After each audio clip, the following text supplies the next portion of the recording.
Hayao Miyazaki began his career at Studio Toei, and quickly found himself involved in the union struggles occurring at the time, efforts which eventually saw he, Isao Takahata, and others virtually forced out of the studio. Rising to prominence in this milieu, Miyazaki spent his early life as a self-proclaimed Marxist, and the artistic priorities set by those politics survive even into his present work. In the 80s, he declared that he wanted to always be aware of the dangers of being too wishy-washy, to be aware of the relationships between media creators and consumers, capital and labor. Yet within a decade, this belief in Marxism totally crumbled. With the fall of the USSR and the writing of Nausicaa, Miyazaki's faith in historical materialism, which centers class struggle and their relations of economic production in its analysis, collapsed, and he declared that the kind of thinking where, if things like the distribution of wealth and the means of production were properly taken care of, everything would get better, was something he could no longer accept. Indeed, in 1994 he claimed that leaving decisions up to the collective wisdom of the masses just results in collective foolishness, as well as saying outright that Marxism was a mistake. And from here, the ecological tones already present in his work became even more central. As a director whose films often tell quite political stories, it's worth pondering what they actually say, how they tell the tale of Miyazaki's own evolution as a thinker, as well as what they mean in their own right. Over the course of his career, Miyazaki constantly returns to common points, though often in changed ways. His ambiguous feelings towards the Japanese nation, animist environmental tendencies, opposition but resignation to the historical process of industrialization and modernization, empathy towards all human and non-human life, the nature of childhood and adulthood, the value of labor, and so much more. Of course, throughout all of his work, there's an ever-present focus on flight, and much of his concerns with technology can be understood once his portrayal of the wind-based form of travel is divined.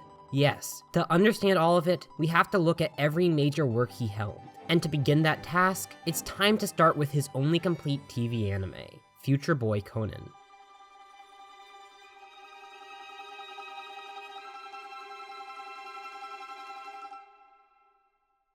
Released in 1978 and based on Alexander Keyes' The Incredible Tide, Future Boy Conan takes place after a catastrophic war is fought between the United States and Soviet Union, tearing apart the surface of the planet and leaving little arable land to sustain the human population. The main character, a young boy named Conan, is raised by his grandfather, a former scientist. At the start of the series, he meets a girl named Lana, who's fled from the fittingly titled nation of Industria, which wants to rebuild the world which was destroyed through the labor of its underclass and the technology which comes with that power relation.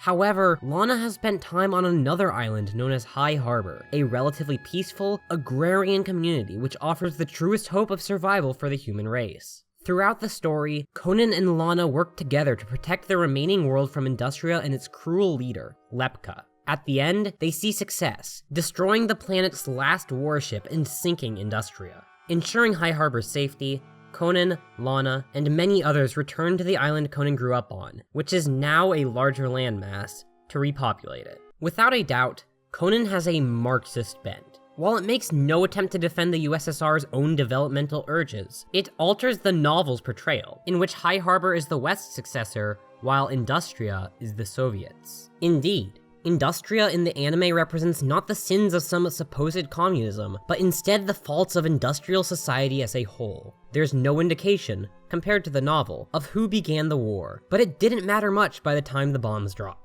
Industria's class structure, in which a great many workers are forced to slave away underground, all while the nation colonizes abroad in order to forcibly gather more resources and workers, is more reminiscent of the US than the USSR. But clearly, neither nation is meant to be viewed positively here. No, it's the unstoppable drive for quote-unquote progress, which the series marks as malignant. After all, not only did industrial civilization destroy the Earth, but it threatens to do so again if the ruling class of Industria gets its way. Yet, one might object that this isn't a very Marxist view of things. After all, isn't Marxism explicitly about progress, specifically towards communism? Well, yes and no. It's true that many interpretations of Marxism take that view, where communism is, in effect, what the return of Christ is for Christians, a certain-to-happen event coming in the future, one bound by the forces of the world to bring humanity to its next stage. However, this is not a universal trait of Marxism, and it's one which has become less popular in the last 50 years. Marxists may still be communists, but the idea of communism's inevitability isn't exactly the rage, especially as climate change threatens to end us before revolution can ever come. And it's with that caveat that I believe the Marxist and ecological tendencies in this anime see themselves combined, not unraveling fully until later in Miyazaki's career. See, Conan is a very romantic series, not in the sense of love, though Conan and Lana are cute together, but in the sense that everything is portrayed with a certain romance, drawing upon the 19th century movement which reacted to capitalism's encroachment by turning to nature's beauty, specifically by attempting to revive the spirit of medieval romances which focused on chivalry and pastoralism. High Harbor isn't perfect, but its agrarian system of production is one that avoids the danger industry poses for society. That said, it's not as if the series doesn't allow for expansion, or for the development of production. Technology is allowed to return when it doesn't come in the form of a giant, humanity-threatening warship. Indeed, workers rise up and seize Industria by the end, escaping with all the others to the healthy lands. Miyazaki is clearly hesitant, even at this early point, to believe that industrial society can be maintained, at least in the form we use it today. And yet the series still has some belief that workers can bridge what Marx himself called the metabolic rift, that gap between human production and the environment we exist within. There's still hope that, through the power of labor, we can synthesize as best as possible the needs of humanity and the rest of nature. In many senses, while the world is destroyed and billions have died, this is a very optimistic future. Eventually, the survivors' descendants will spread, perhaps without a need to re-establish a destructive capitalist society. Of course, the romanticism of Conan has one other trait we must touch on: the romanticism of a young boy. Don't worry, all I mean by that is that the series glorifies Conan's form of masculinity. There's a purity to it, as his supernatural strength allows him to help Lana and others without the barriers drawn up around adult men. In Conan, children like Conan and Lana were literally born after the disaster, and thus, in a certain sense, free of that original sin known as capitalist-derived ideology. Gender relations still exist in this society. Miyazaki is only so radical. But they are purer, what some might wrongly call more natural. The selfishness and perversity of old men are traits not present in Conan himself, who's able to help save the world as a result of his youthfulness and sacred bond with Lana. This level of romanticism hardly sticks with Miyazaki for long. As we'll see, it fades as he grows further from Marxism, reappearing from time to time in changed ways. But it's an important starting place for understanding him. Yet, this optimistic, relatively Marxist work of his was not his only one, as a year later he'd return to the franchise he'd worked on before, Lupin III, for his first theatrical production.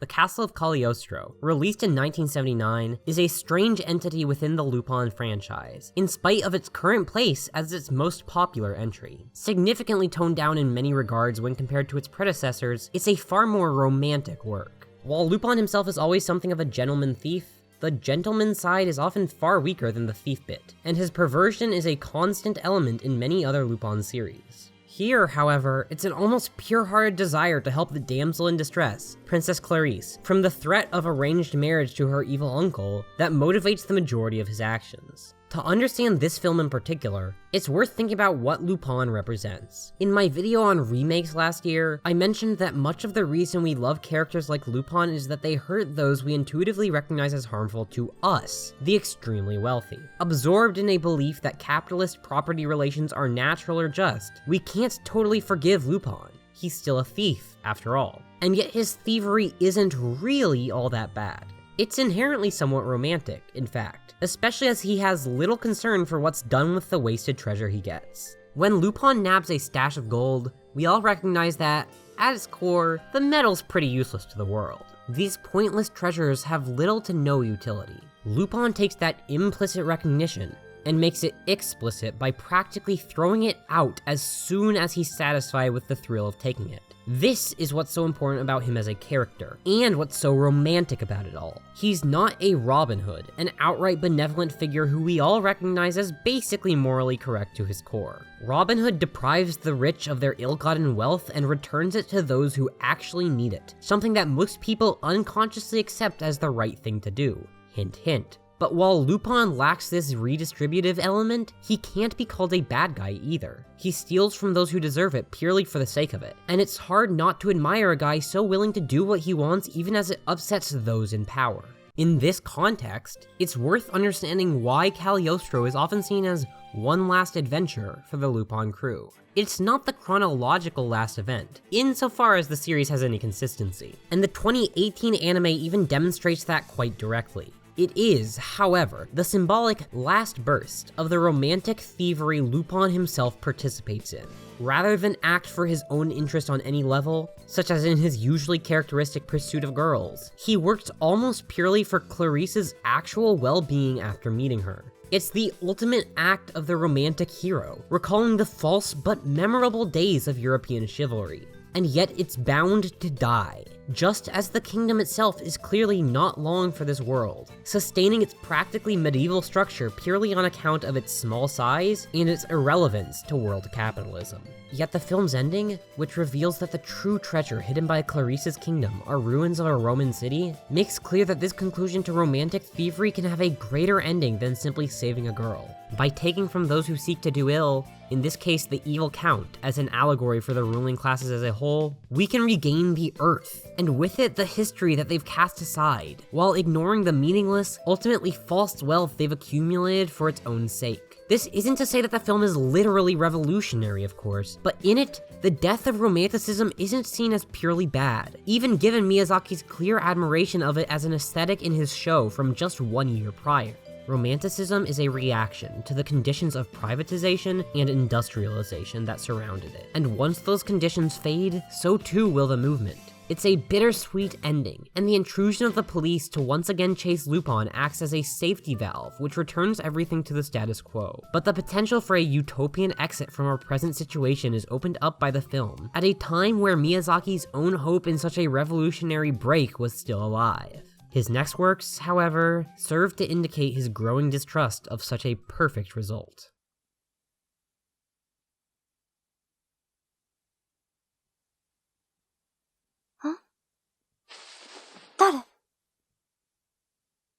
Nausicaa of the Valley of the Wind, or more specifically, its film adaptation, may be seen as the beginning of the end for Miyazaki's Marxism, and the first point at which ecological concerns eclipsed productive ones for him. Set 1,000 years after an apocalyptic world event, young Princess Nausicaa is a wind rider, and travels the surrounding area in order to scavenge what her village needs from the environment around her, protecting the kingdom from the toxic sea of corruption and the insects who inhabit it. After a massive airship from a neighboring kingdom crashes in the valley's fields, the powerful Tolmekian Empire arrives, killing Nausicaa's father before taking her with them. On this journey, Nausicaa learns more about the most powerful insects, the Olmu, and is made aware of the fact that the Sea of Corruption is purifying the world, slowly returning it to a state befitting pre-industrial life. As the Tolmekians bring an ancient bioengineered being known as a god warrior back for a pivotal battle, Nausicaa sacrifices herself to help a single young Olmu, and is then revived by the insects, returning Christ-like to help rebuild her kingdom in league with others. Central to the film,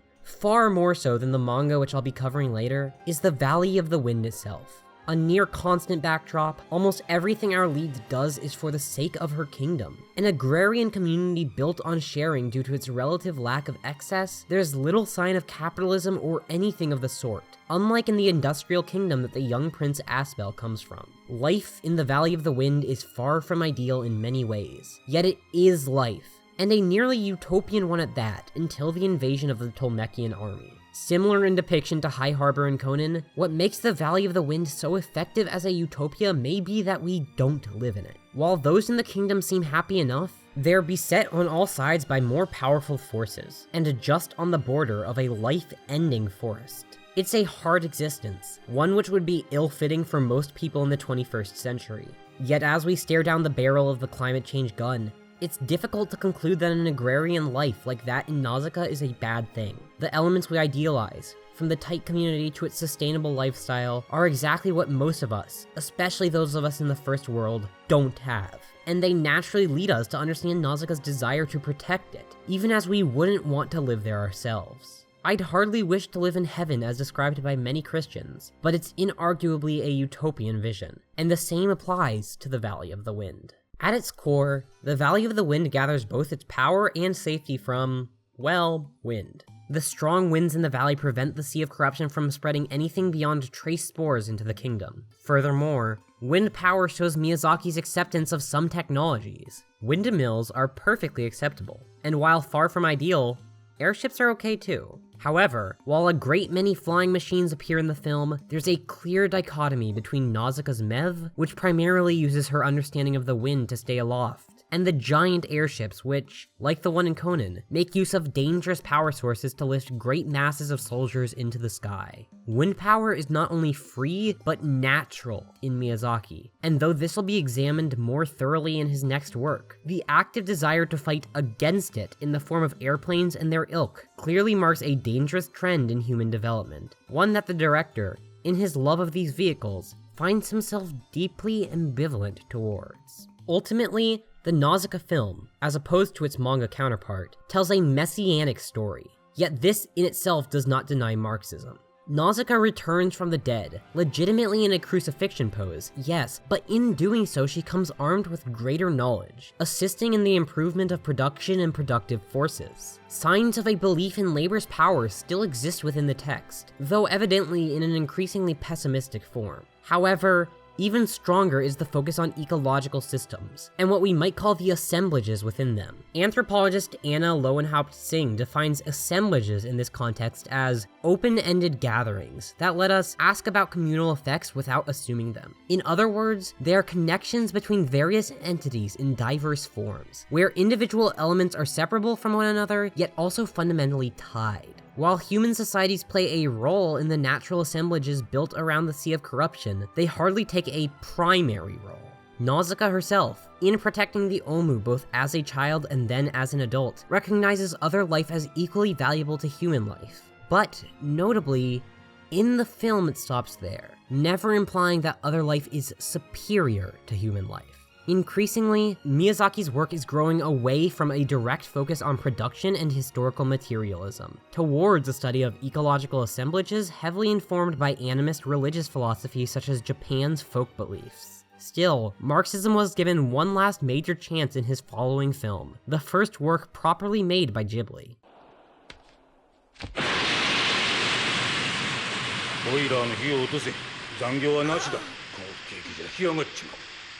1985's Castle in the Sky tells the tale of two children, Pazu and Shiita. A poor orphan in a mining town, Pazu finds Shiita after she's escaped an attempt to capture her and her pendant, learning that she's the heir to the castle's royal line. Together, they work to escape the pirates who had chased her previously, but ultimately find themselves unsuccessful. However, after being captured, Pazu is able to convince the pirates to help them, and they rescue Shiita while losing the amulet. Going after it, they eventually reach the eponymous castle, and after a fight with a man who reveals himself to be Shiita's cousin, the sole other heir, they defeat him, preventing him from forcibly marrying her and sending him to his death below. Following this, they recognize that the castle, in spite of its beauty, serves little purpose aside from wanton violence and control, and they send it to its own doom before returning to the mining town, the two of them happy together. Castle in the Sky draws much of its imagery from the 18th and 19th centuries, and the titular castle's true name, Laputa, comes directly from Swift's satirical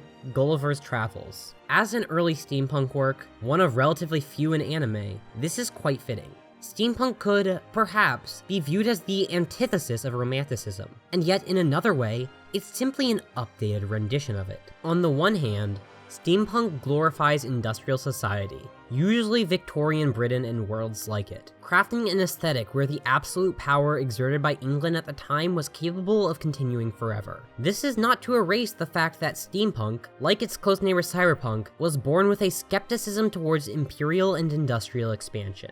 Many steampunk works highlight the danger that these technologies might pose to colonial subjects, or the disgusting labor conditions that undergird such a system in the first place. Yet in spite of that, there is, as in cyberpunk, a utopian utopian character to these worlds, one that conflicts with the revulsion that the Romantics felt towards the actually existing steampunk that surrounded them. However, this glorification of a past period, one before capitalism had intruded over so much of daily life, when there was still some small measure of enchantment to the world, is actually very aligned with the project of Romanticism. The difference, of course, is that Romanticism is increasingly untenable, and realistically died in the 19th century itself. While we still gaze at nature with reverence and longing, most of us are now 300 years from industrial civilization's rise, not 100. And the idea of accessing the pastoral grasslands of medieval Japan or England is nothing more than a joke. Even those living in rural areas feel the effects of capitalist disenchantment on their lives, apparent in the many deindustrialized towns across the global north, or in the horrifically poor towns of the global south. It's a small group which still resists with any potency. In light of this, steampunk, which pictures a malignantly utopian version of industrial society, offers just a little bit of that magic we're missing from our lives today. But okay, that clarifies the genre's broader political appeal. What does Castle in the Sky specifically communicate? First off, it is, as I claimed, perhaps the last work in Miyazaki's portfolio to focus specifically on workers as a class, though it's hardly his last piece to focus on labor in less materialist ways. Drawing inspiration from Welsh miners, the film released shortly after Thatcher's infamous strike-breaking moment, tied only with Reagan's victory over the Air Traffic Controllers Union in signifying the death of organized labor, and the victory of neoliberalism over the coming epoch. Castle in the Sky, which argues for the dignity of workers and their independence from those who rule them from above, must be understood in this context. Miyazaki claimed that a reason behind making Castle in the Sky was the fact that, in Japan, the idea of workers with a true sense of solidarity is a thing of the past, responding to the horrific destruction of the labor movement that surrounded him at the time. It's notable that Pazu is a worker himself, and allegorically calls the ruling structure and the age of modernity it rules, the castle in the sky itself, to come crashing down to earth. Yet, reducing the film solely to its appeals for worker solidarity and liberation would be wrong-headed. After all, while it's a steampunk work, Miyazaki's typical skepticism with technology remains present, though perhaps in a reduced and more Marxist form. As academic Thomas Lamar has pointed out, the film's opening shows that the cycle of wind itself allows for technology to develop, only for that technology to eventually work against the wind and, inevitably, to come crashing down. As in Nausicaa, it's not hard to read this sequence. Human technology exists. It will develop, and there's no helping that. However, we must go with the wind, not against it, or we risk perishing ourselves, and modernity certainly went against the wind. What's interesting is that, compared to Nausicaa, the film is far more anthropocentric. Our actions hurt ourselves in Castle in the Sky, while in his earlier film, they hurt the planet. Perhaps they're best understood together. Ecological danger caused by runaway technological development will ruin both us, more specifically, those among us who are most vulnerable, and our surrounding environments. Forging the connection here, however loosely, between workers and ecology is an important move, and unfortunately, one he won't revisit for a while. To intercede with my own politics for a moment, I believe this linkage, which offers to mend the metabolic rift, is the most important thing to organize around for the next century. In many ways, the narrative of Pazu and Shita reflects elements of both Conan and Cagliostro. The forced marriage plot beat returns, as does the juvenile romance between an ordinary boy and a girl with magical powers and important knowledge. As in those films, and in Nausicaa, this is ultimately a story of redemption, as humanity is saved from its past sins by the messianic figures of Pazu and Shita. To quote Marxist critic Walter Benjamin, revolutionary redemption calls every victory which has ever been won by the rulers into question, refusing to accept a history of constant domination by the ruling class, and the dangerous technology it gestated. The utopian visions of these films is their ability to pierce through this fiction that the victories of the past are always admirable, to empower the disempowered, even as the worlds in these films, like ours, are incredibly fraught. Before too long, this unambiguous possibility of redemption would be questioned, though not necessarily rejected. Before that, however, the problem of children became a central one for Miyazaki.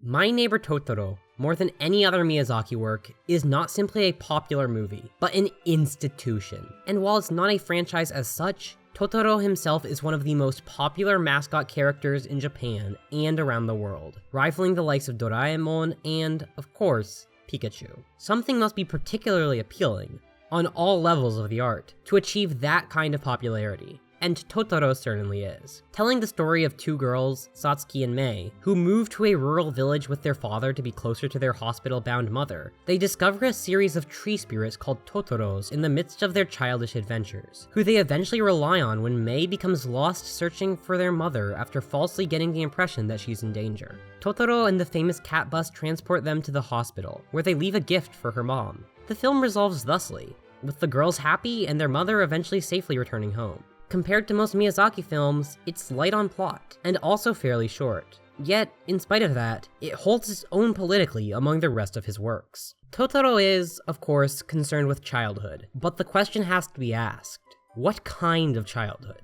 As scholar Karatani Kojin claims, although the objective existence of children seems self-evident, the child we see today was discovered and constituted only recently. In other words, while young people have always existed, often being given their own social role, the specific role of the child that we recognize today was formed only in the last few hundred years, largely as a result of the distinction capitalism has made between private and public life, as well as various struggles surrounding child labor and education. It's in this context that we must understand Totoro, because it's specifically interested in how these socio-political changes might shape the figure we recognize as the child. Totoro was released as a double feature with Studio Ghibli's most well-known work not directed by Miyazaki, Isao Takahata's Grave of the Fireflies. In that film, a pair of children struggle and eventually die at the tail end of the Pacific War. The work employs a certain irony, clearly marking the cause of their death as being Japan's nationalism, while also declaring that it was their attempts to live up to that nationalism that really sealed their fates. For this reason, I, following Philip Wegner, would like to propose that Totoro is an alternate reality narrative. While supposedly set in our 50s, Totoro shows little intrusion from those elements which doomed the children of its sister film. Industry is never seen, reverence of spirits remains a part of life, and, perhaps most importantly, there's little sign of the American occupation which, if set what it's said to be, would have ended a few years prior at the latest. Even if not literally an alternate reality tale, a what-if of sorts, Totoro is filmically still asking a question of how the world might be if modernization had gone differently, in a manner more in harmony with nature, and how that might affect children. Given the happiness of Satsuki and Mei, and the almost total lack of negative events they face, it's pretty obvious that any potential effect is a positive one, as rather than being prepared for a future of industrial labor, they instead get to interact freely with nature. Of course, the forest itself is also central to any analysis of Totoro. The titular character appears to be the spirit of the giant camphor tree next to the girls' house, and this tree is part of a so-called Satoyama, which one might describe as the landscape used for agriculture, especially the wooded regions. While Satoyama are necessary for any agricultural production under this definition, they've gained note over the last century due to attempts to restore them, for both ecological and community reasons. Perhaps those two things can't be so easily separated. Certainly, the Totoro's recognition of the girls signals that they're more than willing to live alongside humans even today. Yet it must be acknowledged that there's also an element of national pride to Satoyama restoration, at least in many cases, and it's that I want to pull out. This is a controversial claim to make, but I believe that Totoro is, to at least some extent, a nationalist film. Yet, it is not the jingoist nonsense that's attacked in Grave of the Fireflies. Instead, it's a nationalism based on a Japan before modernity, and the utopia it presents is simply the Satoyama itself, opening up room to believe that through an engagement with past cultural values from before Western modernity, Japan can restore itself to a society which flies with the wind, rather than against it. In this sense, I suppose it's another work concerned with redemption, but in this case, it's for those lost in Japan's pointless struggle for more and more power, rather than the working classes more specifically. Just as with more harmful nationalisms, this is ultimately false, and this mythical Japan never existed. but it might be a useful fiction for convincing kids to love trees. While a Marxist-influenced skepticism towards industrial mass society is still alive and well within Miyazaki's works, Totoro shows a shying away from any specifically Marxist framework, and an ever-growing appreciation for a Shinto-inspired animism, embodied in the Totoros themselves. As in his other narratives, he builds a utopia here, where the disenchantment of industrial life can be overcome,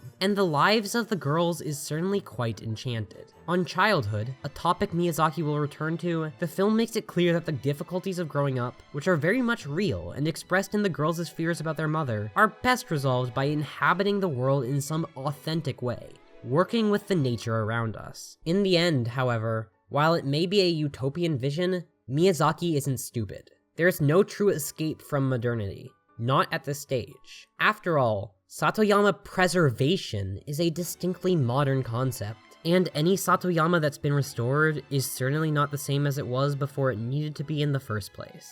It may be a better rendition, but it's certainly not an extended pre-modernity. His next film would take a break from the focus on natural landscapes, but it's no less concerned with the problems of growing up under this modern, industrial condition.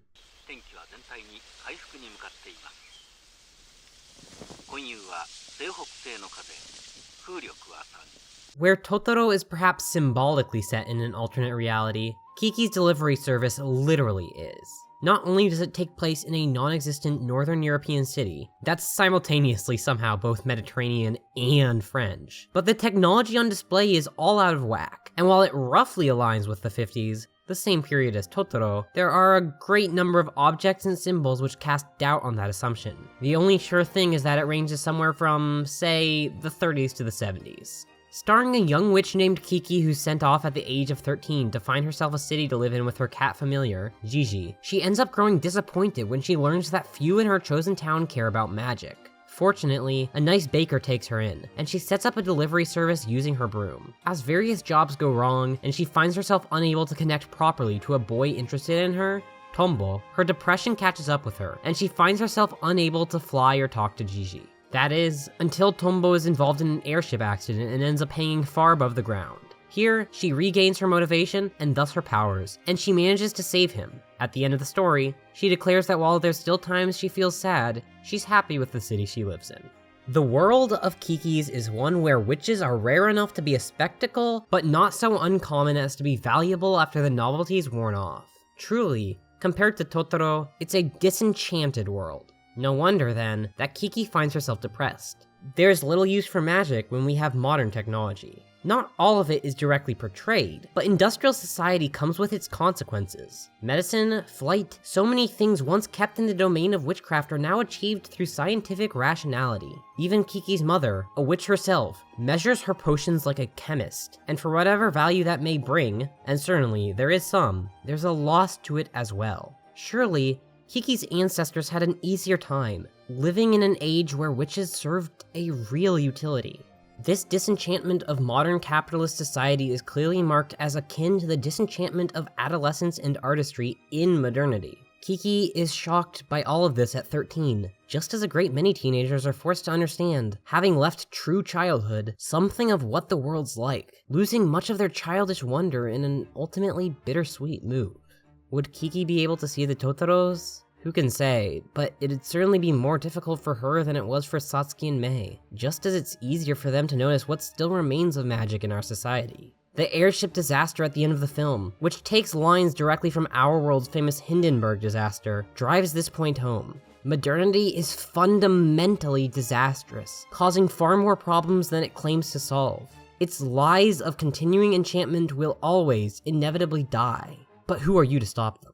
Yet, as always, there are utopian elements in this world as well. It's seemingly at peace, and where intercontinental passenger airships were sent to the farm in our world after the Hindenburg disaster in 1937, they continue well into the 50s here. Indeed, while large industry is alluded to, and surely must exist for the sort of city which relies heavily on automobile transit, it's never shown in any great detail. The best examples of labor we see are Kiki's deliveries, Tombo's plane construction, and the bakery.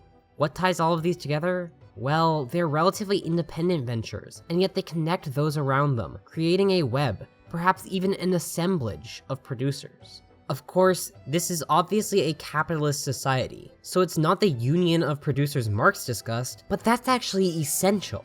In Kiki's, the importance of labor is absolutely central. It's upon feeling as if she can't accomplish what she's meant to that Kiki grows depressed, and finding a job that connects you to a joyous environment is clearly one of the main tasks for young witches. Yet, what's notably absent here is any critical eye towards labor itself.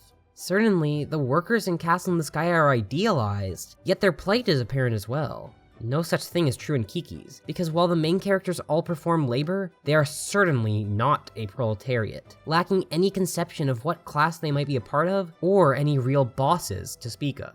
While Miyazaki may not have totally abandoned Marxism at this point, his interviews are slightly vague on exactly when this occurred. It no longer held any real presence in his films by Kiki's. As a Marxist myself, it may sound as if I believe this is a negative development for the film in relation to his past works, but I'd argue that it's actually not. The appeal of the movie lies chiefly in the relative freedom Kiki possesses, both due to the freeing power of flight and the freedom inherent in lacking hierarchy. If only so many could avoid feeling exploited in their labor, then perhaps depression would be so much easier to overcome. At least, that's what the film says, and while this is a romanticized view of artistic labor, more likely to come from a successful director like Miyazaki than a poor in-betweener, it still has some merit to it. Of course, it's got some realism as well. Kiki does not overcome her depression, not entirely. And it's not the labor alone that connects Kiki to her surrounding environment, but the humans she interacts with because of her labor. Those who extend their arms to pull her up when she's feeling down. Without an active attempt by those she works for, Kiki actually finds her work quite alienating at points, as she conveys packages she has no connection to. As I said earlier, this is in many ways a depiction of an assemblage, which all cities might be said to be in a certain way, and it's without a doubt Miyazaki's kindest depiction of the urban landscape. It makes a fitting pair with Totoro's Satoyama. Ready to leave both urban and rural spaces behind in the last of this string of nostalgic films, his next work would directly tackle the issue of nostalgia itself, with fascism's approach as a key backdrop.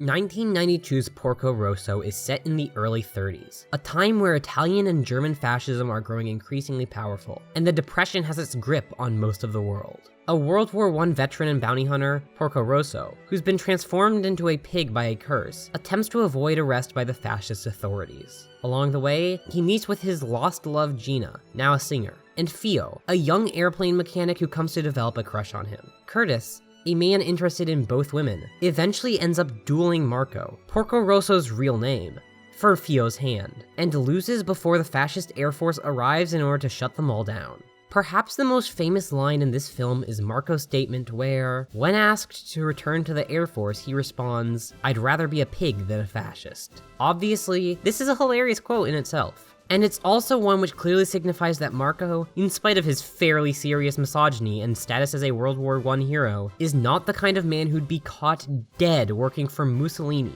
or some nebulous idea of the reborn nation. Yes, the film is obviously Antifa propaganda, that's inarguable. However, what I think is important here is that, to a large extent, fascism in Porco Rosso is boiled down to its aesthetic. It's dark, seemingly powerful, and based on raw numbers, not on any so-called authentic qualities of those who abide by it, or by any purity in their culture. There is no joy to being a fascist. Even a creature as ugly as a pig, and while real pigs can be quite cute, Marco is one nasty looking dude, is still a lot prettier than a fascist. For most ideologies, this would be a pretty facile argument. Yet so much of fascism's appeal lies in its aesthetic. It's such an, as Walter Benjamin declared, aestheticization of politics itself that there's real power in mocking its looks and charm.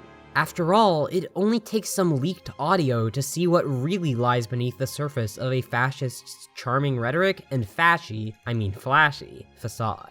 So, what does Porco Rosso pose against fascism? Well, I don't think I need to tell you that it's Romanticism, that old aesthetic that Miyazaki hadn't truly embraced in proper form since Cagliostro, even as he'd taken elements of it for Castle in the Sky and Kiki's. Certainly, the work is more critical of this Romanticism than his past material was. Porco's sexism, as well as the overall sexism of the male characters, is directly tied up with their particular attitude. The same attitude which allows them to live as free spirits, while the most atrocious ideology in human history gains power. While Miyazaki, and perhaps most viewers, find this misogyny charming, it's certainly negative. And while I'm not of the opinion that we should outright call Miyazaki a feminist, his works wouldn't stoop that low. Yet, in spite of this, and other concerns, it's still a romantic film at heart. And as long as you're not willing to put your life on the line and face the fascist head-on, perhaps that's the best weapon you've got. After all, fascism harkens back to a non-existent past, one more in tune with the environment and the world as a whole, and Romanticism does the same, without the baggage of national genocide on its hands. Both aesthetics will propagandize using pastoral vistas, and both, while calling back to pre-modern times, could only ever arise in a modern state where going back is impossible. But for however many faults Romanticism may have, its aesthetic is at least a prettier lie. Yet ultimately, it's still a thing of the past. It's wonderful, and Miyazaki clearly admires it, but it's utterly cut short by the arrival of the fascists. An unproblematic Romanticism was murdered as soon as the reactionary powers took elements of it for their own cruel ends. It's sad, but it's how things go. How does this Romanticism tie into airflight, though? Airplanes are clearly a complicated subject for Miyazaki. As one of his later films will detail further, they're designed and produced for war and death, and yet they remain beautiful. They maintain the ability to fly both with the wind and against it. Perhaps airplanes are modernity. And it's for that reason that Miyazaki works so hard to redeem them, even as he never learns to truly do so. As time goes on, he develops into an increasingly anti-modernist director, perhaps to the extent you could call him an anarcho-pastoralist or something of the sort, and yet he cannot give it up. The airplane, the city, they exist. They can't be erased. All we can do as those who recognize this is use them to fly freely, rather than to box our enemies in. Lastly, I think it's necessary, before moving on, to touch on labor in Porco Rosso. Even this is marked with the tinge of Romanticism, as the airplane shop run by Fio's grandfather is a happy, though very difficult place. Yet, with the depression raging, unemployment is a serious issue. The grandfather's sons ditched to find work elsewhere, and it's not as if no complaints are voiced. Those working are simply women who'd have little hope of other work in the first place. As in Kiki's, labor certainly does build connections here, but the potential harm of this is not overlooked. After all, while Fio is able to become the head at the story's conclusion, toppling the patriarchal nature of the company, is still, in the last, an airplane manufacturer, likely to make machines for Mussolini's forces. A good life in this film is not one free of problems or potential harm, but one where you get by with what you've got, and push the boundaries to ensure that what you've got never shrinks too small. Such an optimistic ending must have been a nice change of pace for those simultaneously reading Miyazaki's almost finished Nausicaa manga, which took sharp and misanthropic turns as it continued past the anime.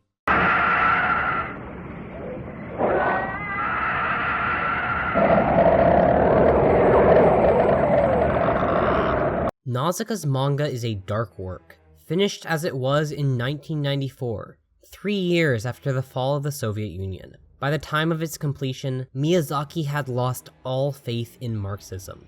Indeed, he said after the fact that, "I don't think I abandoned Marxism because of any change in my position within society. On the contrary, I feel that it came from having written Nausicaa." Similarly, he's mentioned that the fall of the USSR was less impactful to his ideology than Nausicaa was. Of course, I don't believe we can trust this straightforwardly. A person's own art is not some external eldritch horror, which enters their mind and changes them. Miyazaki was already primed for a political shift as he wrote the manga, affected by outside forces, one of which likely was his own changing class position, and through the manga he discovered how to articulate his new beliefs. Still, Nausicaa occupies a special position in his portfolio due to this. Not only is it arguably his longest work, his most epic in scale, and ultimately his greatest, but over the course of its run, the immediate shift in Miyazaki's ideology can be seen.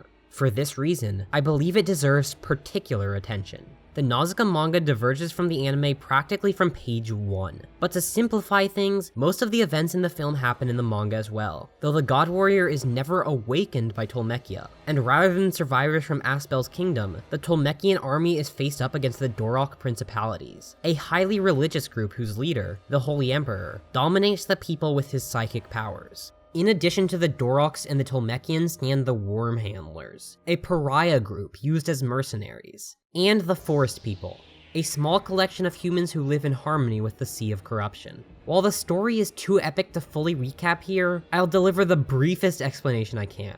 Rather than die and be revived as in the film, Nausicaa is simply injured and healed.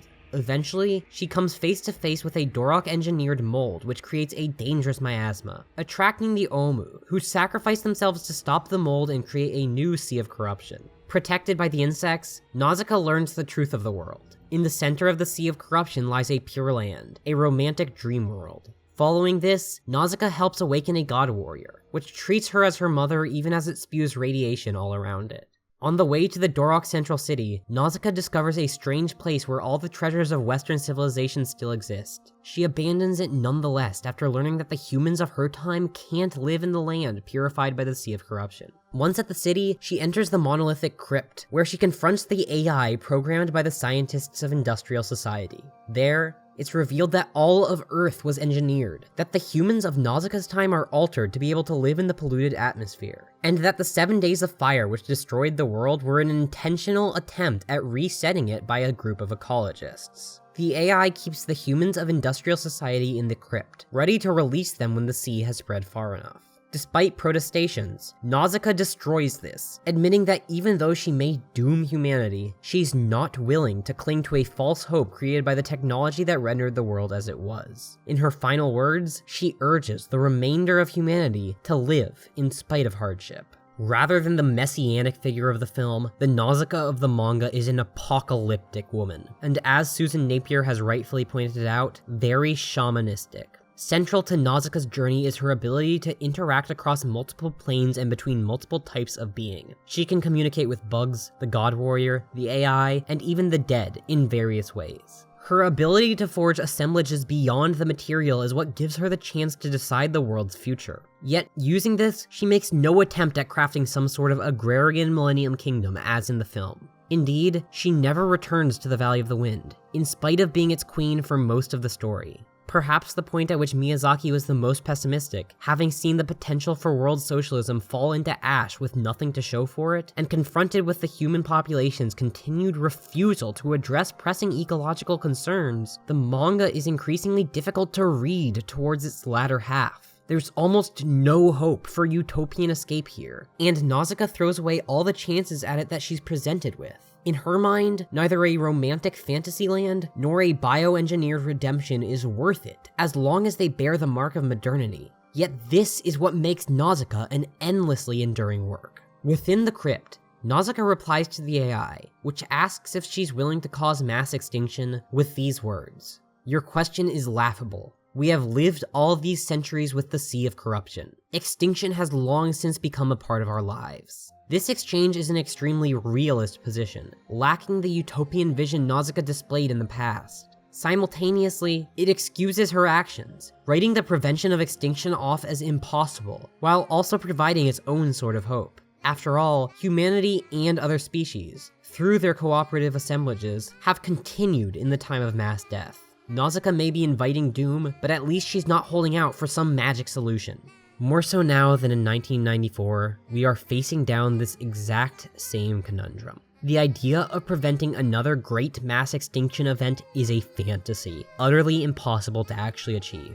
For whatever damage we can curtail, and there's still great room to mitigate things, we are already fucked. Hundreds of millions of deaths are practically guaranteed at this point. Our goal must be to prevent that number from growing to billions. The struggle between the Tolmekians and the Doroks over scraps, as the environment only further degrades by their actions, which don't even attempt to build a better world, is not far off from the events currently caused by the capitalist classes least at risk from the coming apocalypse. Yet for all this, we must take heed of Nausicaa's word.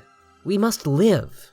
What else are we to do? Give in and die? No, humanity has made it through a great deal, and extinction is all around us. It has become inherent to our lives. But we must remember that after saying this, Nausicaa returns and helps those still left, trying to craft a humanity, a world that can survive what's to come. Surely that's possible for those of us still in the 21st century as well.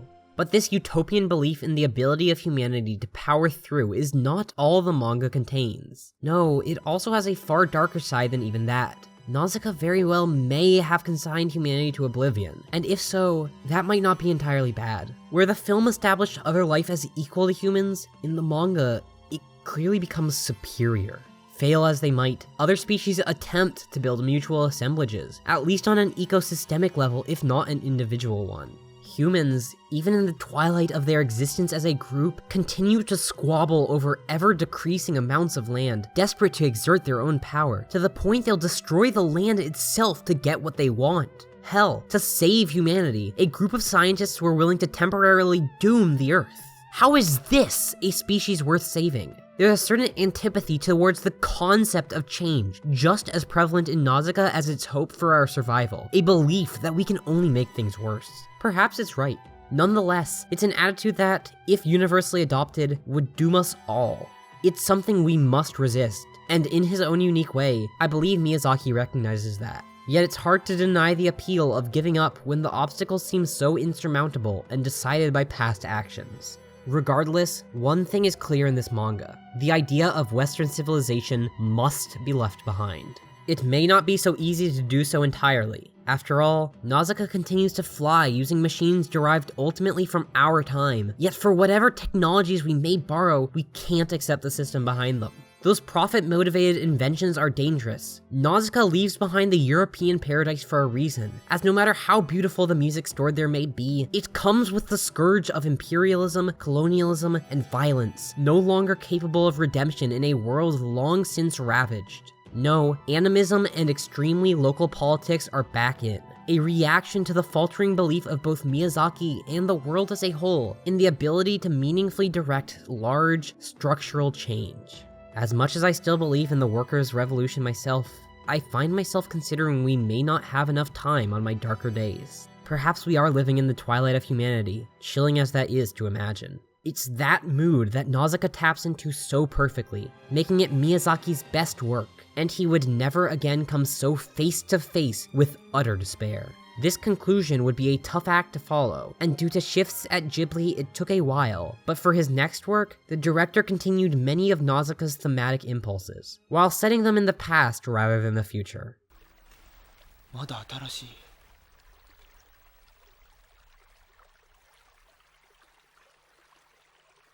1997's Princess Mononoke is particular in that, unlike Miyazaki's other works, it's set entirely before modernity took hold, occurring in a somewhat anachronistic version of the Muromachi period, which lasted from the 14th to the 16th centuries. The main character, Ashitaka, is a prince of the sole surviving Emishi tribe, which was otherwise wiped out centuries prior by imperial rule. When a demon boar attacks the village, Ashitaka's arm is corrupted in fighting it, and he's banished for the protection of his homeland, told to look for a cure with eyes unclouded. After a shady monk tells him to seek help from a powerful forest spirit, he encounters a fight between gun-wielding men, led by the powerful Lady Eboshi, and a girl, San, who identifies with and fights alongside wolf gods. Taken in by Lady Eboshi, Ashitaka learns that her industrializing Iron Town is damaging the ecosystem, but simultaneously benefiting those who truly need support. After saving San from the town, Ashitaka is injured and healed by the forest spirit. It's revealed that Eboshi is working with the monk to deliver the spirit's skull to the Emperor in return for Irontown's continued autonomy,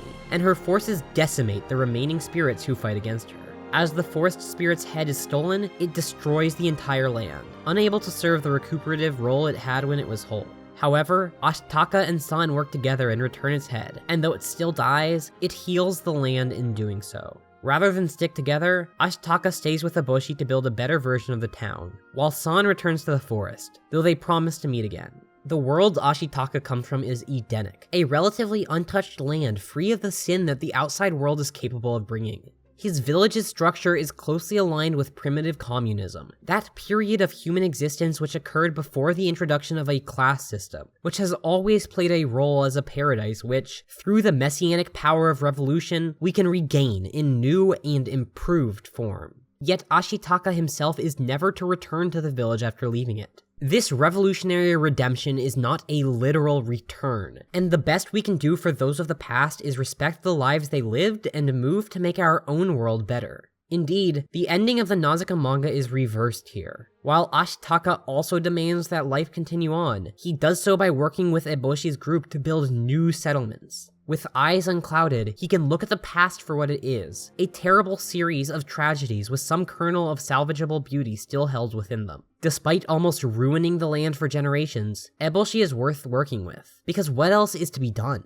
Indeed, this is the same as Nausicaa's ending in action, as she too leaves to build a better world. Yet it's tonally so different that the message it's sending feels worlds apart. Yet, like Nausicaa, the seeming inevitability of all the events is not lost on the film. Rather, it's shockingly progressive, not in the sense of egalitarian or leftist, but in that it understands the value of quote-unquote progress, something many Marxists, funnily enough, could not despise less. Eboshi is an objectively positive figure to many of those around her. She employs lepers, sex workers, and others with no place left to go. At a time where imperial rule is minimal, where a new shogun has not yet stabilized power, and roving bandits are running roughshod on much of the countryside, she's built a self-reliant community, capable of resisting attempts at subjugation. Ashitaka recognizes that her actions against the forest spirit must be opposed, and for that reason he fights against her. Yet this does not mean she needs to be unilaterally cast aside. She's no fascist, and learning from what's occurred, she has the potential to build a truly utopian community with Ashitaka's help. The Emishi village from which the boy descended may not be returned to, but another land may be. Perhaps, in an ideal world, this industrialization would simply not occur. The ultimate death of the forest spirit, the inevitable demystification already ongoing, certainly signals that as the case, and Eboshi isn't cautious in amplifying the metabolic rift that I spoke of earlier in the video, that industrial division between humans and the environment, though again, she does so with the best of intent, unlike most historical industrializers. Yet we can't stop the wheels of history merely by wishing for it to be so. No, the ethnic minorities, the outcasts, the traumatized, the poor, they're capable of taking hold of history and bending it to their will, but there's certainly no going back. Perhaps through Ashitaka, the angel who can gaze back at paradise, knowing what we lost in our fall, while still understanding how to move forward, a healthier relationship to the coming modernity can be built. The spirits of the forest, as in Miyazaki's other works, are part of natural assemblages, ones worth revering, and the possibility of doing so while embracing some elements of modernity is made blatant in Ashitaka himself. Arguably, the film goes too far in its optimism. It's unclear what kind of world Ashitaka and Eboshi will build, and who's to say if the power attained by the oppressed under Irontown's old regime can be maintained. Yet, there is at the core a hope for humanity. We can see with eyes unclouded, if we absolutely try our best at doing so. San is able to reconcile with humans because Ashitaka proves that the relationship between human production and natural ecosystems need not be so antagonistic, that the metabolic rift isn't fundamental to human life, but to certain ways in which it can be organized. Doubtlessly, there'll be changes. Nothing is static, even when humans aren't part of the picture. Yet, a healthy relationship is possible. All is not lost. And after Nausicaa, that's a very important thing to hear. Miyazaki would remain in Japan with his next film, once again taking a highly critical, but still loving look at the nature of that dangerous word we call progress. ここが俺たちの部屋だよ。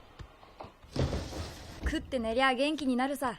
2001's Spirited Away is by far Miyazaki's most popular work worldwide, and took a chance to return to the present. Set in the late 90s or so, after the Japanese asset bubble popped, ending 40 years of growth and plunging the country into its so-called lost decade, a girl named Chihiro is moving with her family to their new home in the suburbs. As her dad attempts to take a shortcut, they end up in a supposedly abandoned amusement park stocked with food, which both parents eat before promptly turning into pigs. Realizing the place isn't so abandoned, Chihiro is brought along by a boy named Haku, and ends up working in a massive spirit bathhouse. Here, the establishment's leader, Yubaba, takes her name as a way to chain her, renaming her Sen. Realizing that Haku needs his name back to be free, she ingratiates herself, working hard alongside the other employees who serve as patrons, including gods and spirits. After a strange spirit named No-Face takes a liking to her and grows upset when she doesn't respond, she travels outside the bathhouse, leaving No-Face with Yubaba's sister, Zeniba. On the way back, Chihiro recalls Haku's name, realizing he's the spirit of a river she fell into years prior. Having returned, Chihiro retrieves her name from Yubaba and promises to meet Haku again, before leaving with her parents, now restored to humans. While no time is actually spent there, the film opens alongside a suburb, one that Chihiro's parents plan to move into. A row of virtually identical houses, minus the paint. There's nothing appealing about them, yet they feel the need to buy into the system anyway. Spirited Away is deeply concerned with consumption, specifically overconsumption, and the negative effect it has on our relationship to the world. Upon arriving at the supposed amusement park, Chihiro's father comments that it's one of many places shut down after the bubble crashed. The dreams of true economic prosperity and the material pleasures that would lead to are dead. Yet upon finding food, they eat anyway, just as they buy into the modernist imposition to buy a house in the suburbs, even as the actual reason for doing so has become quite vague. Here, there's consumption without reason or caution. While this is clearly a moral failing, they're not made into pigs for no reason, after all. There is a sense that these issues are structural, and not merely individual. Yet that's not apparent until No-Face walks on frame. Upon entering the bathhouse with the use of fake gold, No-Face goes on a consumptive rampage. He learns to speak by eating a little froggy boy, and sucks up anyone who upsets him, though they first have to consume a commodity he offers for him to do so. Eventually, he grows to a massive size, and bids Chihiro to come to his room. Now, this scene, one that's deeply uncomfortable, is clearly meant to evoke a sense of prostitution. You don't call young girls to your secluded room in a bathhouse without that intent. And while that's not what No-Face specifically wants, it's clearly what it represents. In other words, No-Face signifies an evolved form of consumption from Chihiro's parents, where even other people have become just one part of the broader platter of things to devour. And how is he broken from this? Well, he loses his mass as Chihiro refuses to consume his gift herself, and then causes him to throw up what he's consumed. With the addition of the kindness she shows in allowing him to come with her, he ultimately manages to find kindness himself after becoming Zeniba's spinner and presenting Chihiro with a hairband that he himself produced. In other words, it's through human connections, ones often fostered through labor, that happiness can truly be discovered, not through participation in the realm of commodity consumption. Local, small-scale trade is what the film promotes. Yes, it's a return to the same ideas that we saw in Kiki's. Yet there's also something of Mononoke in this film. Like that work, it's set at a time of transition, not literally, but artistically. The bathhouse is not feudal. It's got a smokestack and employs complex industrial machinery, yet it's not a place that's on the cusp of the 21st century. Rather, its aesthetics are more Meiji era in appearance. As a result of this intentionally transitionary time period, I believe this film is also one worth reading with eyes unclouded, viewing it through the lens of progress. Even on the border of absolute suburban hell, a world of spirits still exists, though it's become detached enough from the disenchanted world that humans rarely interact with it. As human society has changed, so has spirit society, and that's not wholly negative. The bathhouse would not have been possible in the forest spirit's time, and given the soothing role it serves for tired spirits, perhaps some elements of society's progression have been good. Over Mononoke and this film's runs, Miyazaki has, in spite of his serious hesitance toward modern technology, ultimately found a way to embrace it, if not wholeheartedly. Understood with the context of Nausicaa, this makes sense. The only way to leave modernity after the abandonment of Marxism is apocalypse. And for however likely that may seem, it's not the preferable option. Haku and Chihiro forge as strong a connection as Sen and her wolf mother did, in spite of meeting 500 years later. Utopia here is figured not as the bathhouse itself, which while warm and inviting has a great many downsides, but the connections forged there and elsewhere. The raw fact of progress is not positive, but it opens space for encouraging potentials. In what form exists the work's negative thoughts then? Well, of course, the answer is once again overconsumption. Nothing changes, and ultimately, while Chihiro is affected by the experience, her parents still move her into the suburbs, none the wiser, consuming as much as they ever have. Chihiro is no revolutionary, and in most of his works, Miyazaki seems to caution that revolution itself may not even be preferable. But hey, you can get a river dragon boyfriend if you're willing to reach beyond the consumptive habits of your world. And that sounds like a pretty great deal to me. The film resonated unlike any other outside Japan, and earned an Academy Award at the Oscars, which Miyazaki declined attending in order to protest the Iraq War. This conflict would figure directly into his next work.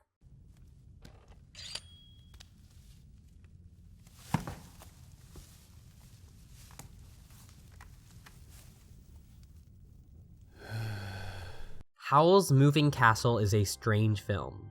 Frankly, pulling together more elements than it actually has time to manage, it's an adaptation of a book fairly widely regarded as better all around. In adapting the original work, Miyazaki subbed out a focus on class dynamics for an attention to war, and the compassion needed to fight against it. At the start of the story, a young hatmaker named Sophie meets a wizard named Howl, after which a witch turns her into an old woman. To break this curse, Sophie leaves her town, and ends up in Howl's titular moving castle, a steam and magic-powered monstrosity. They grow closer, and Sophie is sent to the king of her nation, which is making war with a neighboring kingdom through industrialized wizardry, where she tells him that Howl can't fight. After things take a turn for the worse, Howl arrives to save Sophie, and she learns that he's been transforming into a powerful birdman to lessen the war's damage, at the cost of his own body. When Sophie's town is attacked, Howl leaves to defend it, while Calcifer, the fire demon powering the castle, is doused, breaking the castle apart.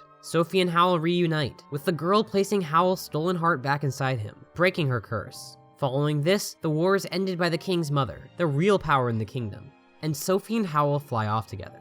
So the first thing that must be mentioned for this film is, let's see here, the fact that Howl is absurdly hot. No, wait, it's the Iraq War, sorry. An obvious imperialist conflict, it was far from the only event to inspire the film. Miyazaki surely had not forgotten Japan's own wars. Yet it's hard to deny America's influence on it. While the kingdom it's set in is far more European than American, the drive for war, even where it's irrational, certainly seems to apply both to the fictional nation and to the real world's most powerful empire in history. Yet, perhaps tellingly, the war here is hardly based on material concerns at all, while American ventures are universally conducted for economic and political interests. In the name of preserving the empire's hegemony, it's not a stronger enemy that prevents war, but compassion, the kindness that Sophie shows to Howl and others, and it's the lack of that compassion that fuels it. Certainly, the situation itself creates a lack of compassion. Were war not on the table, the wizards who signed up to bomb other countries surely would have been more hesitant. Yet, nonetheless, this is ultimately nothing more than a criticism of moral failing on the part of jingoists.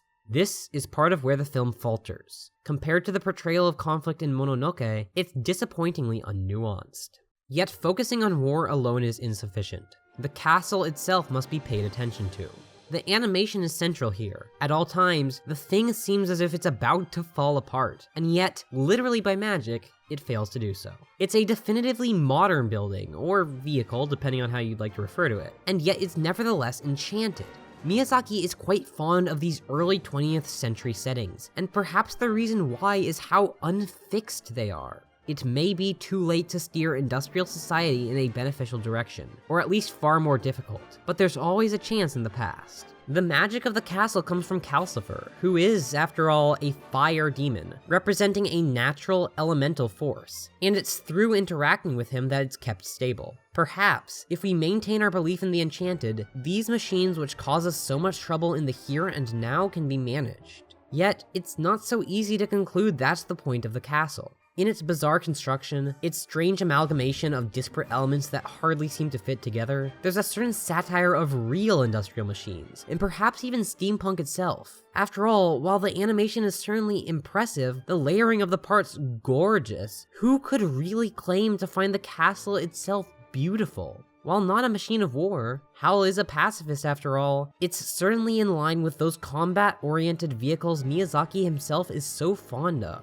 The castle gives the film a simultaneously hopeful and satirically cynical view on the possibility of redeeming industrial machinery, perfectly appropriate for this state of Miyazaki's career. Ironically, after turning from the supposed anthropocentrism of Marxism during the writing of Nausicaa, his films only became more humanist, for good and for ill. Howells falters with almost everything it tries to say, in spite of how ultimately simple each of its messages are. For a director so talented at conveying nuance, it's a disappointing work, though it has a hot boy, so who can really say whether it's good or bad? His next film would be more nuanced, though in turn, it'd also be far simpler.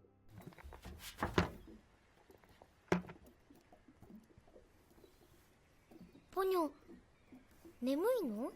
Ponyo released in 2008, and was the first Miyazaki film I remember seeing trailers for. Thanks for that one, Disney Channel. At its heart, it might be the simplest of Miyazaki's films, even more so than Totoro. A small fish girl escapes from her wizard father and is saved by a young boy named Sosuke, who promptly names her Ponyo.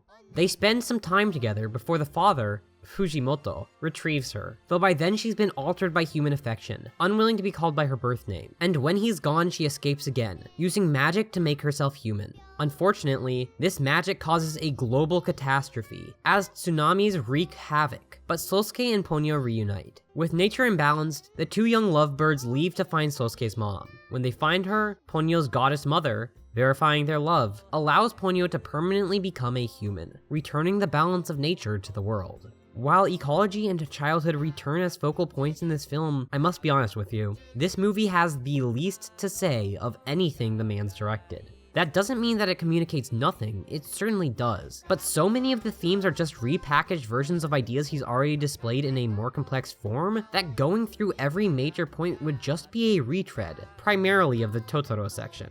This isn't a criticism of the film per se, as a heady discussion simply isn't one of its priorities, but it does make it challenging to analyze after already talking about 10 other films. So, to avoid that, I'll just pick out those elements of the movie I found the most interesting in regards to politics. Ponyo is, of course, about children and childish love. In the context of Howells as his previous work, both films speak to the importance of compassion and frame the showcasing of it as something affected by age. Both children and the elderly are, perhaps, more likely to be compassionate than those who become jaded to the world, but haven't yet reached the final stage of their lives. Given Kiki's, adolescence may be the point at which compassion can level off in our societies, though it would, of course, be silly to imply that teenagers and adults can never be kind. The need to fulfill the role given to normal adults, of constant labor until you're too old to continue, seems not to make the kindest people. Yet, while Sosuke and Ponyo are inarguably the protagonists, and certainly gain from their literally enchanted lives as children, parenthood figures into this film to a far greater degree than it did in Totoro. Sosuke's mother, Lisa, is a regular presence throughout the film, successfully taking care of her son as her husband sails the seas, granting Sosuke enough freedom to grow into his own healthy person, while still providing enough guidance to help him survive. It's this that Ponyo's father, Fujimoto, doesn't do, boxing Ponyo in and attempting to control her. While this is a simple enough message on its own, give your children some freedom, but not too much, okay? It says far more once connected to ecology. Much of Fujimoto's justification for keeping Ponyo under his watch is the environmental impact that'll occur if she escapes and becomes a human. On one level, he's right, given the disaster. Yet, ultimately, when her mother, Grandmamare, allows her to transform, nature becomes balanced again. In Fujimoto's concern for the environment, he becomes too controlling of it, and with that move, definitively sets the world on the actual path for disaster. Much as there's no way to avoid parenting a child, nothing can be done to avoid influencing the environment we inhabit. Yet if we try and micromanage it to play God, then we might end up ruining what we were trying to save in the first place. However, through this view, is the film not incredibly optimistic? After all, nature ultimately rights itself. In Spirited Away, on the other hand, Haku's river remained dried up. Indeed, the entire island on which it's set is very communal, and the world experienced during the disaster is hardly an awful one. Everyone seems to get along, and it's presented in a somewhat strangely pleasant tone. One might say that through struggle, greater connections can be built, but I'm not quite sure that's right. After all, the connections existed prior. Instead, I view it as a very apathetic perspective. The world might end, it might not, and we can and should try and steer it away from doing so. But, well, if we're good people, we can build a fine society even if it ultimately does. Still, the faith shown in Ponyo and Sosuke provides great hope for future generations, to a far greater extent than one might expect from Miyazaki's curmudgeonly image. This is, after all, a man who made Spirited Away because he thought his friend's daughter was a brat. Next, in his latest film to date, Miyazaki would once again return to the ideas that preoccupied his early career, while finally engaging with the conflict that's fueled so much of his politics.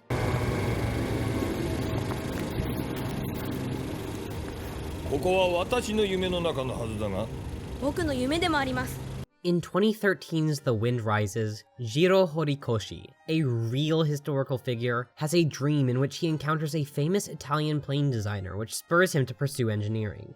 He leaves for university, helps a girl after the Great Kanto earthquake, and makes his way into Mitsubishi's airplane company. While Jiro has no interest in war, the fact of the plane's eventual purpose hardly bothers him at this stage. After growing frustrated with Japan's seeming backwardness, exemplified by the country's planes being pulled to the airstrips by oxen, he's sent to Germany for research, where he witnesses scenes that precurse the rise of the Nazi Party. Eventually, Jiro is promoted to chief designer, but his plane is ultimately rejected after failure, and he travels to a resort for vacation.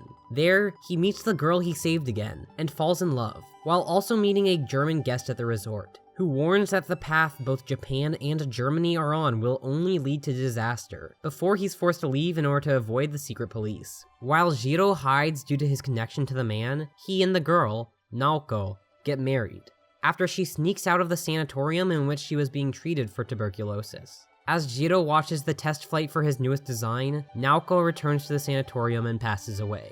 The film ends at the war's conclusion, as every one of Jiro's planes, the infamous Zero Fighter, is shown to be dead. Jiro himself telling his fantastic mentor figure that not a single one returned from the war. At the last moment, a vision of Naoko demands that he continue to live. Miyazaki's father owned an airplane factory during the Second World War. While I generally find that autobiographical details can clog a critique such as this, it's important here. Miyazaki has always, even going back as far as Conan, been deeply concerned with the war. It was a travesty, where a failing effort at imperial domination was erected on the bones and blood of millions. For a long time, it made him hate his own country. After all, how could Japan mean anything positive when its power derived from the oppression of the Chinese and Koreans? Many leftists of the 60s and 70s came to similar opinions, and while Miyazaki was far from those who proposed that the Japanese people as a whole be exterminated, his anti-nationalism certainly derived, at its core, from World War II. A general opposition to war runs through all his works, from Nausicaa to Mononoke to Howls. Yet this entire time, he's sought to love Japan, and to love those very weapons which lead to the loss of life, those very tools of modernity with no value other than their ability to snuff out the existence of autonomous beings on an industrial scale. With a turn to animism and the idea of a past, ecologically harmonious Japan, Miyazaki was able to find some form of national culture worth believing in, even if the condition of the country as it exists is far from what he'd want. Small gestures, like cleaning up a local river, became central to his real-life politics as a result of that change. Sure, it might not change the world, but it'll make life around you a bit better.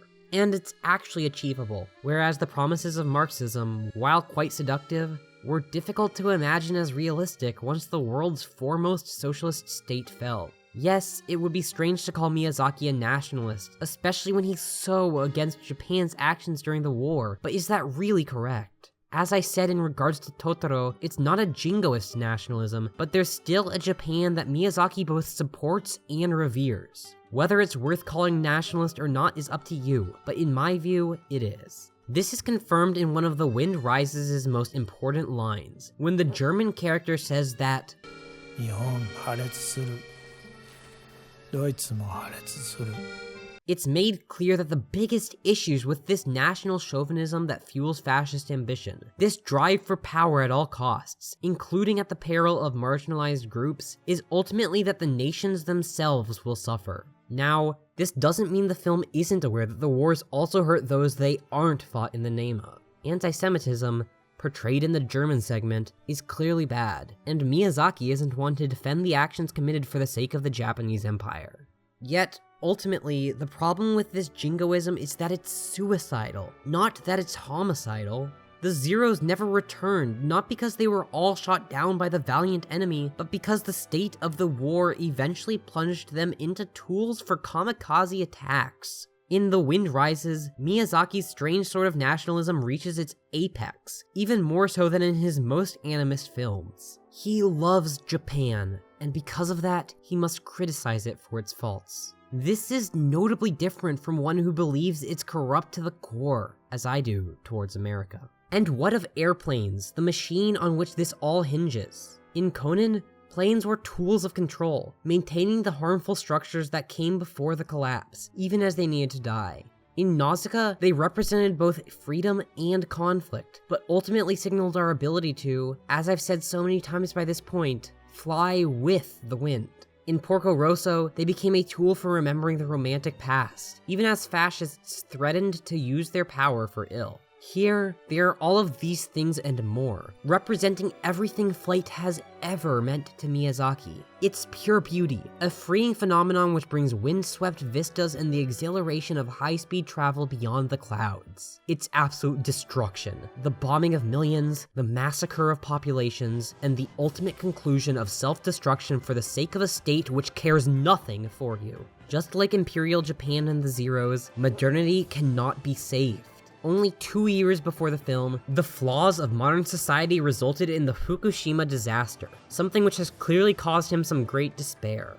Yet as he continues to portray loving renditions of the very machines that characterize our time's worst excesses, it's impossible to believe that Miyazaki has truly abandoned the modern. Instead, he's simply incorporated it into a new form. Following the logic of Naoko, we must live, as surely as when Nausicaa declared it herself. We may worry ourselves about the situations we live within, and it's certainly noble to fight for what's righteous, but those of us in modernity must simply accept that and continue. There's no use appealing too strongly to some idyllic past, when we are never to live in it. Interacting with our environments, paying attention to the value of happy, healthy labor, these are all important, but they must be achieved in the here and now. For a director who pictures such fantastic worlds, Miyazaki's beliefs are quite plain. The messianic tendencies in his early works are gone. Redemption is impossible. Gilles ultimately finds that his engineering led to nothing positive at all. The romanticism of his dreams translates to death in reality. Yet Naoko arrives, quick to remind him that there's nothing to do but live in those partly romantic, partly modern dreams. Leaving Marxism, Miyazaki has lost the ability to imagine a truly radical rupture, a moment where the masses become Messiah and redeem history itself, at last bringing victory to the oppressed.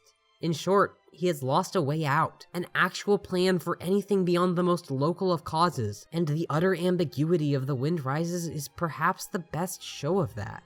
These are the contradictions of a man who despises what modern technology has led to, yet whose profession relies fundamentally on that modern technology. How could he feel anything but ambiguous? Perhaps, in his upcoming final film, probably for real this time, a plan of action, a definitive conclusion on the topic of modernity will be discovered and presented. Ever since leaving Marxism and joining the ranks of the capitalist class himself with the ownership of Ghibli, he's been unable to present a clear alternative aside from the most small scale of actions. And it would be interesting to see if his local-focused post-Marxism has a real plan beyond cleaning rivers. But if not, that's fine. Miyazaki's works contain an unparalleled richness when it comes to the critique of our age, particularly as the medium of animation is concerned. The presence of Joe Hisaishi's music in his films gives a modernist Japanese aesthetic to all the many time periods he touches. His occupation with rich vistas and freedom of movement in animation sets him apart from any other anime director. Many are on his level, and claims that he's the only man worth looking to in Japan's animation industry are myopic. but none do what he does with the skill he does it with. If it's up to us to take his anxieties and build a new society with them, then I'd say he's done an excellent job at preparing us, cementing himself as one of film's greatest directors along the way. Now come on, let's fly with the wind.